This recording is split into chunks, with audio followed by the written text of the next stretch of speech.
coisas relacionadas ao meu livro, né, de escatologia que eu escrevi em 2017. Eu lancei, eu acho que foi a 3ª edição desse livro, bem antigo.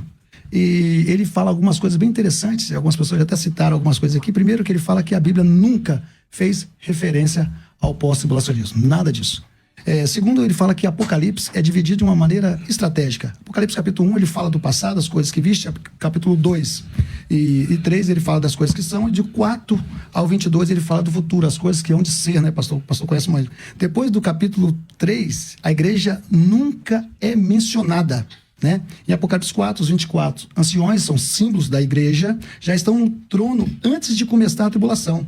Em Apocalipse 19, verso 8, verso 14, a igreja volta à terra ao final da tribulação, logo não estava aqui nesse período. Também temos que dizer, e eu vou trabalhar muito isso, Apocalipse 15, verso 1, 16, verso 1, 16, verso 19, ele vai dizer, ele vai comparar a tribulação, a grande tribulação, com a ira de Deus, né? A palavra ira ali é timós, né? Timós é ira, flagelo e raiva.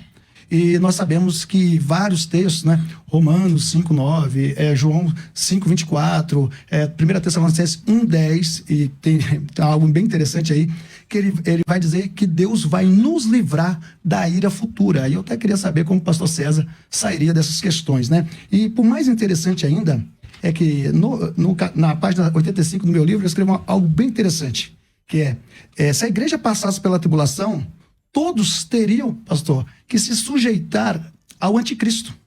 E logo, né? Apocalipse 13, verso 7, diz que todos estarão sujeitos ali ao anticristo.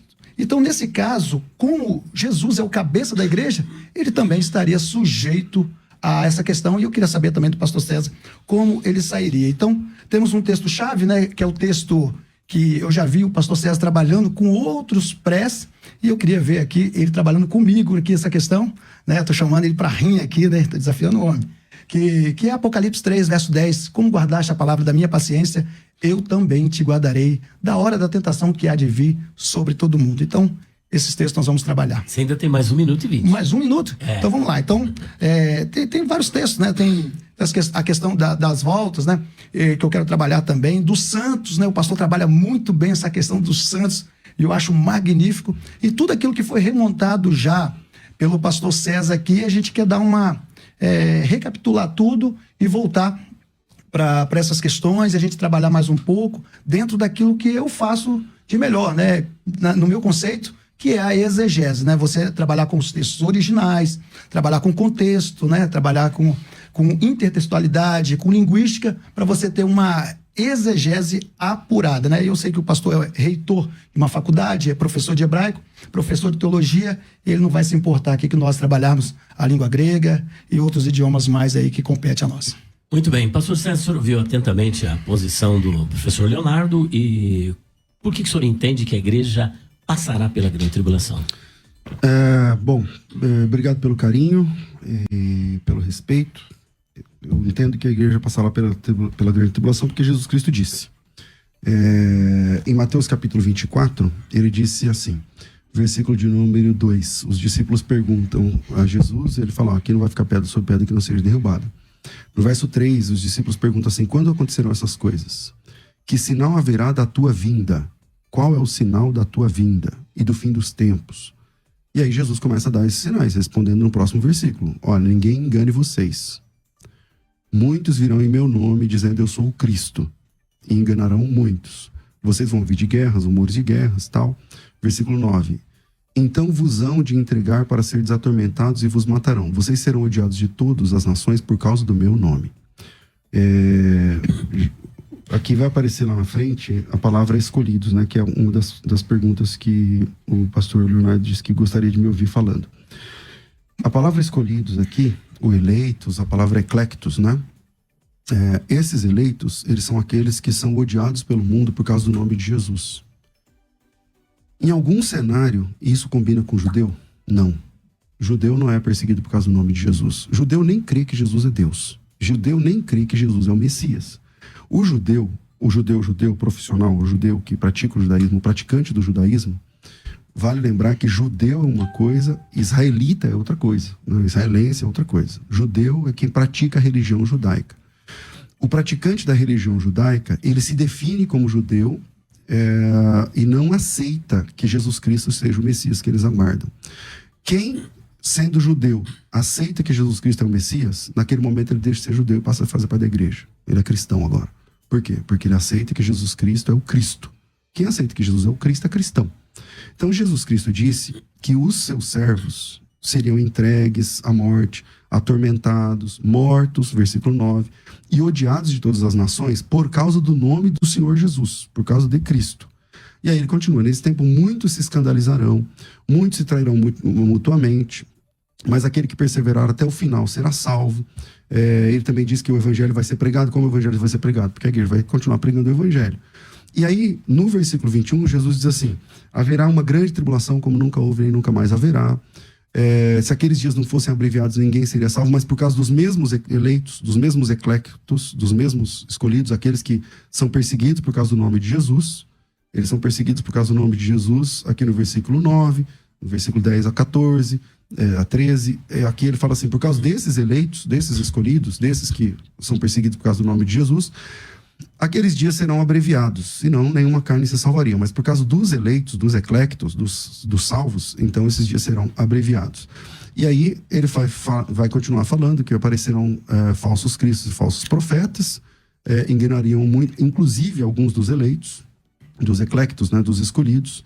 E no versículo 29, Jesus Cristo diz assim: que depois da grande tribulação, que depois da aflição daqueles dias, o sol vai escurecer, a lua não dará mais a sua claridade, e aparecerá no céu o sinal do Filho do Homem. Jesus Cristo diz que ele volta depois, e que esses eleitos, esses ecléctos, né, escolhidos, a palavra em português é mais escolhidos, os escolhidos, ali são os cristãos, aqueles que são perseguidos por causa do nome de Jesus. Então, lendo a Bíblia Sagrada, Jesus Cristo diz que ele volta depois da grande tribulação. Muito bem, ouvimos os dois posicionamentos, tanto do professor Leonardo Andrade, como também do pastor César Cavalcante. E agora nós já temos pronta a enquete. Vamos ver a posição desse negócio aí. Então, 54 acredita que sim. E que não passará 46. Parece que mudou a coisa. Professor Leonardo Andrade, você ouviu o questionamento do pastor César? O que o senhor tem a dizer? Pastor César, eu queria que o senhor citasse, né? Eu tenho quantos minutos ou é direto? Não, agora... Pastor, não, 3 minutos. Eu queria que o senhor citasse para mim qualquer obra que definisse ecléctos como eclesia, que provém da mesma raiz, conforme o senhor, se eu não me engano, com o pastor Juliano Fraga, o senhor no debate falou que vem da mesma raiz. O senhor tem algum referencial teórico que se refere a eclesia e eclectos como a mesma raiz? Eu já vou te adiantar que Lounaida, o maior lexo que existe da gramática grega, não cita isso. Vários, Kittel também não cita isso. E a maioria dos lexicógrafos não citam essa questão e não fazem essa questão. Porque ali tem o epsilon, tem o kappa, mas não é uma indicação de raiz, não, e nem uma indicação de prefixo. Até o prefixo, eles estão ainda em concordata para ver se há realmente um prefixo com o outro. Então, eu queria saber do senhor se há essa questão e se eu puder responder qual a sua visão ali de Mateus 24, já que o senhor estava em Mateus 24, sobre a questão dos reunidos, no versículo 31 ali. Qual a sua opinião? Se ali é o arrebatamento, se ali faz menção ao arrebatamento. Muito bem, ainda falta 1 minuto e 40, mas parece que ele já deixou essa questão, senhor. Não quer mais? Você tem 1 minuto e meio? Não, pode falar. Ok. Bom, esses ecléctos, né? Eu sempre digo que a raiz, né, de ecléctos e a raiz de eclesia é a mesma raiz. Ela parte do mesmo ek. Sim, tem referencial? É só ler o texto. Eclectos e eclesia. Eclectos. Mas você não pode tirar nada na cabeça. Você tem que ter um referencial teórico. Não, do outro dia da cabeça. Eclectos. Eclectos se inicia da mesma forma que eclesia. Eclectos são as pessoas e eclesias é o grupo. Eclesia é o grupo. Essa palavra, eclectos, ela aparece 172 vezes no Novo Testamento. 172 vezes na Bíblia. Dessas, 90 estão no Novo Testamento. tirando os que mencionam a palavra Santos dos Santos, que é uma palavra a um lugar e não as pessoas, né? Tem várias vezes que aparece Santos dos Santos, aí aparece lá Eclectos e tal também. Mas todas as demais ocorrências, todas elas, tem 90, o irmão pode pesquisar todas elas, está se referindo à igreja, aos salvos, não somente a uma classe de judeus nem nada, está se referindo aos salvos. Para pensar diferente disso, tipo assim, acha na Bíblia a palavra, em português, eleitos, por exemplo, eleitos, ou a palavra escolhidos, aonde na Bíblia essa palavra escolhidos, no Novo Testamento, se refere apenas aos judeus. Pode ser que você ache uma ou duas referências, mas para cada uma ou duas referências, eu te apresento 30, onde essa mesma palavra se refere à igreja. Santos são a igreja. Os judeus do Novo Testamento não são chamados de santos. Romanos capítulo 1, versículo 1 em diante. Paulo, servo de Jesus Cristo, chamado para ser apóstolo, separado por evangelho, tal. Segundo o Espírito de santidade para a ressurreição dos mortos, tal. Vós sois também chamados para seres de Jesus Cristo. A todos os amados de Deus que estáis em Roma, chamados para ser eclectos. Então, a palavra eclectos na Bíblia é a igreja. São sempre alusões à igreja. Mateus capítulo 20, versículo 16. Os trabalhadores da 10ª hora que receberam exatamente igual aqueles que chegaram antes. Aquele pessoal é eclectos. Mateus 22, 13. Na parábola das bodas, a palavra eclectos e suas variações sempre são referências aos salvos em Cristo Jesus, a partir de Cristo Jesus. Eu queria que você me apresentasse 2 ou 3 versículos onde a palavra eclectos se refere somente a judeus. Se o senhor apresentar, então a gente segue a partir da frente. Quais são os 2 ou 3 versículos onde eclectos é uma referência a judeus? Eu vou te apresentar um que já vai definir tudo. Antes da gente prosseguir, ainda ficou a questão do Mateus 24, 31, para nós ali dialogar sobre essa questão. Eu já volto nela quando eu tiver outro tempo. Só para apresentar que o senhor não conseguiu apresentar nenhum léxico, nada foi tirado da sua opinião. Não. Foi tirado da raiz da palavra. Não, da sua opinião. Bom, da raiz da palavra. Então, a raiz da sua palavra... opinião em relação à raiz da palavra. Exatamente. É léxico. Eu queria que o senhor apresentasse um léxico, alguém, Lounaida, Roberts, alguém que apresentasse isso. Até agora o senhor não apresentou, mas no final do programa, se eu conseguir, o senhor me apresenta. Deixa eu apresentar um texto bem interessante, Apocalipse 13, verso 7, que diz assim, e o senhor já trabalhou com esse texto, e foi-lhe permitido fazer guerra aos santos e vencê-los, e deu-lhe poder sobre toda a tribo, língua e nação. No meu tempo, ele vencê-los. Então, a gente prova aqui que esses santos aqui, eles, se for a igreja, eles vão ser o quê? Eles vão ser, adestrados pelo anticristo. O anticristo vai estar sob o comando deles aqui. E ele vai vencê-los ainda. Não é isso? Uhum. Aí, se você lê Efésios 5, 27... ele vai dizer o quê? Que a igreja de Cristo, ela é totalmente diferente, pastor. Ela tem que ser, para apresentar a si mesmo, igreja gloriosa, sem mácula, sem ruga, sem coisa semelhante, mas santa e irrepreensível. Eu não sei qual é a manobra que o senhor pode fazer, hermeneuticamente, falando, né? Não sendo de forma assim, pejorativa para o senhor, mas se você se sujeitar ao anticristo, você está pecando. E a igreja lá é imaculada. Como que o senhor ia conectar essa questão? Então aqui nós temos um texto-chave que vai dizer que os santos aqui não pode ser igreja. Outra coisa, quem é o cabeça da igreja? É Cristo. É Ele que coordena, é Ele que comanda. Se a igreja estiver aqui sobre os domínios e ser vencida, Jesus Cristo também foi vencido. Jesus Cristo foi vencido pela visão pelo anticristo. Isso é muito sugestivo, pastor. Isso é complicado. Entendeu? Então, os santos aqui é literalmente os judeus, né? Só falta o senhor falar que os 144 mil varões também se refere à igreja, né? Não se refere a judeus, né? A gente trabalha isso também. Mas essa questão aqui é impossível. Deixa eu ver quanto tempo tem. Então, é impossível aqui vencê-los e deu poder, né? E deu-lhe poder. Ou seja, um poder acima, que a questão do grego aqui, é um poder acima do que eles têm.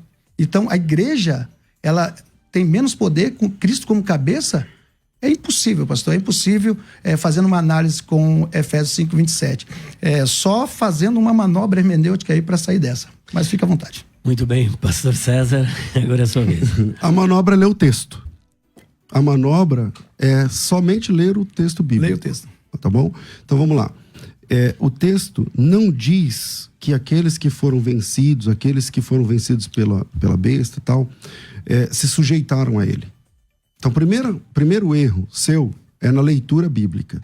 Quando o senhor lê o texto, você lê o texto assim: foi-lhe dado também que pelejasse com os seus santos e os vencesse.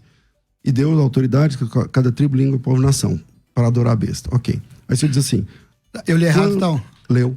Leu? Uma vez cada um. O senhor leu o texto, mas o senhor disse que o texto dizia que esses santos se sujeitariam à besta. E isso não está escrito no texto. O texto não diz isso. O texto diz assim: foi dado também que pelejasse contra o santo e os vencesse. Esses santos, aqueles que pelejaram contra a besta e perderam, eles foram degolados, pastor. Eles foram assassinados. E eles não deixaram de ser igreja gloriosa. Eles continuaram sendo igreja gloriosa. Para entender isso, você precisa ler o capítulo 20. O capítulo 20 do Apocalipse diz o que acontece com essas pessoas que foram vencidas pela besta. Diz assim, versículo 4. Vi também tronos, e nestes sentaram-se aqueles aos quais foi dada a autoridade de julgar. Vi ainda as almas daqueles que foram decapitados por causa do testemunho de Jesus, bem como por causa da palavra de Deus, que não adoraram a besta. Eles não se sujeitaram à besta, como o senhor está dizendo. O texto diz que eles não se sujeitaram, eles não adoraram a besta, não adoraram a imagem da besta, não receberam a marca na fronte e na mão, e eles ressuscitaram e reinaram com Cristo durante 1000 anos. Então, essas pessoas só podem ser os cristãos que atravessaram a grande tribulação. Por que tem que ser cristão? Porque eles foram decapitados por causa do testemunho de Jesus, pastor. Uma pessoa que é decapitada, que prefere perder a cabeça do que adorar a besta, que prefere perder a cabeça do que receber o sinal na mão ou na testa, por causa do testemunho de Jesus Cristo. Essa pessoa não é judia. Essa pessoa é serva de Cristo. Então, o texto não diz que a igreja perseguida, aqueles que vão morrer por causa do testemunho de Cristo, se sujeitarão à besta. Pelo contrário, eles serão decapitados justamente por não se submeter à besta. Então é só ler o texto. O texto lá não diz que se sujeitarão, o texto diz que eles não aceitarão a marca da besta, e lá em Apocalipse capítulo 20 diz o lugar deles: eles serão ressuscitados porque durante a grande tribulação não adoraram a besta, não aceitaram a imagem, porque sustentaram o testemunho de Jesus Cristo. E a pergunta é: quem são aqueles que durante a grande tribulação vão sustentar o testemunho de Jesus Cristo? Os judeus? Olha só, pastor. Professor Leonardo. Eu vou ler de novo o texto para o senhor. Acho que o senhor... esse é um grande erro do pós, né? O pós é difícil, ele não sabe ler a Bíblia. Olha só, capítulo 13, verso 7. E foi-lhe permitido fazer guerra aos santos. É um artigo direto, pastor, direto, aos santos. Guerra aos santos. Então ele não guerreou contra os santos, ele guerreou aos santos. E essa guerra que ele fez aos santos e vencê-los. Aqui é uma conjunção aditiva, ele venceu, sim, está literalmente, está escrito aqui, pastor, pelo amor de Deus. E deu-se-lhe poder sobre toda a tribo, língua e nação, e adoraram-na todos os que habitam sobre a terra. Então, eles estavam no céu ou na terra aqui, pastor? No céu ou na terra? Se eles estavam aqui, com certeza eles adoraram. Está escrito aqui, pastor, está explícito aqui o texto. É impossível sair disso. Tem que fazer realmente uma manobra hermenêutica, uma manobra de leitura, uma manobra hermenêutica, né? Então, é impossível. Essa aí o Justo não conseguiu sair. Então, eu vou continuar lendo. Todos que habitam sobre a terra, esses cujos nomes não estão escritos no livro da vida do Cordeiro, que foi morto desde a fundação. Porque eles entraram ali, sabe por quê? Porque eles entraram na tribulação, porque justamente o que o Senhor falou, estou usando as suas próprias palavras, porque eles não se tornaram igreja. Se eles não se tornaram igreja, eles não foram no arrebatamento, eles ficaram para a tribulação. Quem ficou para a tribulação? Judeus e gentios. Entendeu? O senhor não passou da primeira pergunta, não está passando da segunda. Agora deixa eu te fazer uma pergunta, então, já que o Senhor, a questão, vamos voltar lá, Mateus 24, verso 31, eu queria saber do Senhor se ali realmente faz menção, né, ao arrebatamento, o termo ali faz menção ao arrebatamento.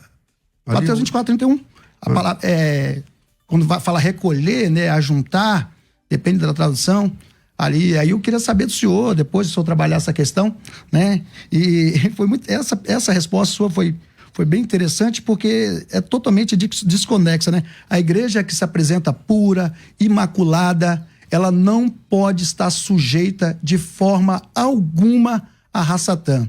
E se ela tiver sujeita, o cabeça também está, porque é ele que coordena a igreja, é ele que está à frente. Então, é impossível. Então, o senhor falou que foi erro de leitura, eu vou ler de novo, porque essa aqui ficou marcada na história, né?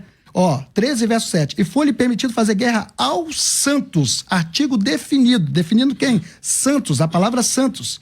E vencê-los. Ele venceu eles. E deu-se-lhe poder sobre toda a tribo, língua e nação. Não sobrou ninguém, pastor. Todos estavam aqui. E adoraram-na todos que habitam sobre a terra. Está tirando alguém? Não. Todos que habitam sobre a terra. Esses cujos nomes não estão no livro da vida do Cordeiro, que foi morto desde a fundação do mundo. Se alguém tem ouvidos, ouça, tá? Venceu o tempo. Pastor César. Parece que a intenção do senhor é fazer uma sabatina comigo. Bem-vindo, vamos trabalhar ponto por ponto, não tem problema nenhum, tá? O senhor me chamou de analfabeto agora há pouco? De forma nenhuma, pastor. É só voltar o vídeo. O senhor disse que eu não sei ler. Agora vamos ver quem não sabe ler o texto. Vamos lá.